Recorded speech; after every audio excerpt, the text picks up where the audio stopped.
بسم الله الرحمن الرحيم. يقول المثل: نصوم نصوم نفطر على بصلة.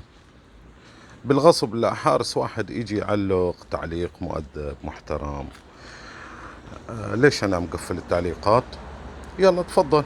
يقول لك: كل من يتعرض إلى القضية المهدوية والحسينية والأخماس والمراجع، هذا إنما هو شنو؟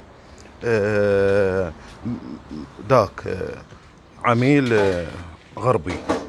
ما يصير أخوك شرقي بس غربي، يعني عشان الميزان، يعني غربي وشرقي. هذا آخرتها، هذا آخر التعليقات. ليش مقفلينها؟